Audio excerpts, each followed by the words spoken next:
दोस्तों, आज के इस वीडियो में हम महाकपि का बलिदान पढ़ेंगे, जो कि एक नीति कहानी है और इससे हमें कुछ न कुछ सीख जरूर ही मिलेगी।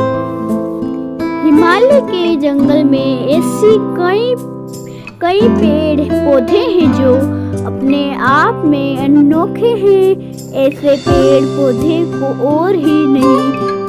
और कहीं भी नहीं पाए जाते हैं। इन पर लगने वाले फल और फूल सबसे अलग होते हैं। इन पर लगने वाले फल इतने मीठे होते हैं, इतने खुशबूदार होते हैं कि कोई भी इसे खाए बिना रह नहीं सकता।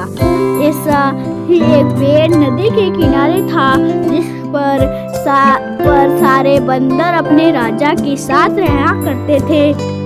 बंदरों के राजा का नाम महाकपि था। महाकपि बहुत ही समझदार और ज्ञानवान था। महाकपि का आदेश था कि उस पेड़ पर कभी कोई फल न छोड़ा जाए।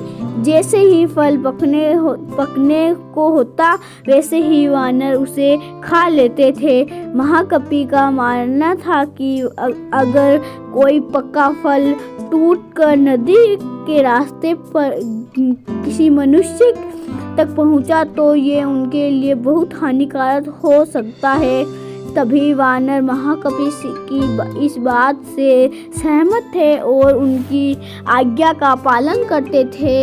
लेकिन एक दिन एक पका फल नदी में जा गिरा और जो पत्तियों के बीच छुपा हुआ था, फल नदी में बहकर एक जगह पहुंच गया, जहां एक राजा अपनी रानियों के साथ घूम रहा था।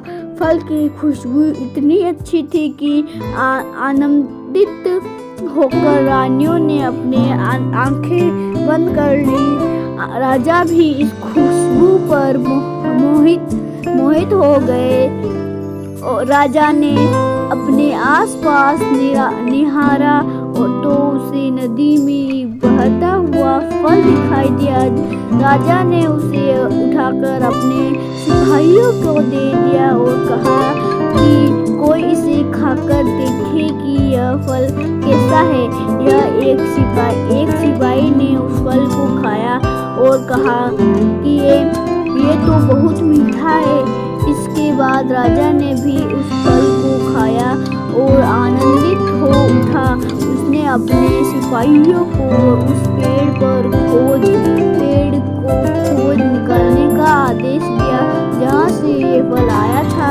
काफी मेहनत के बाद राजा के सिपाहियों ने पेड़ को खोजकर उन्हें नदी किनारे वो सुंदर पेड़ नजर आ गया था।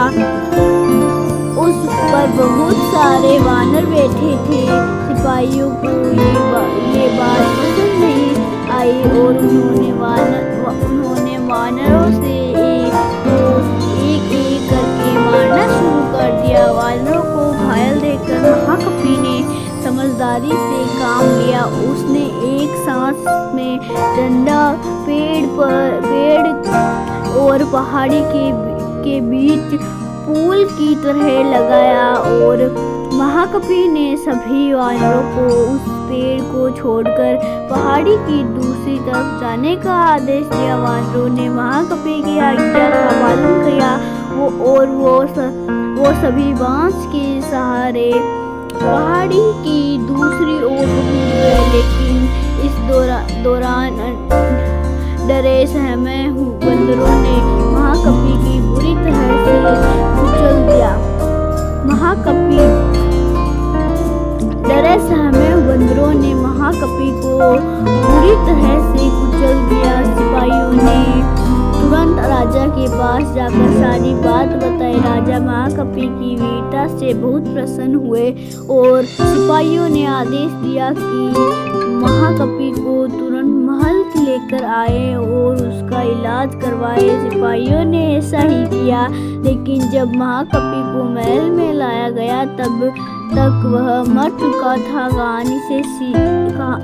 कहानी से सीख, वीरता और समझदारी हमें इतिहास के पन्नों में जगह देती है। साथ ही इस कहानी से यह भी सीख मिलती है कि हर मुश्किल की घड़ी में समझदारी से काम लेना। इस कहानी में हमें कुछ ऐसा बताया गया है कि एक फल था, उसे खाकर इतना मीठा था, इतना फलदार था, हम उसे खाकर प्रसन्न हो जाए, इसीलिए सिपाहियों ने वानरों को मारना शुरू कर दिया।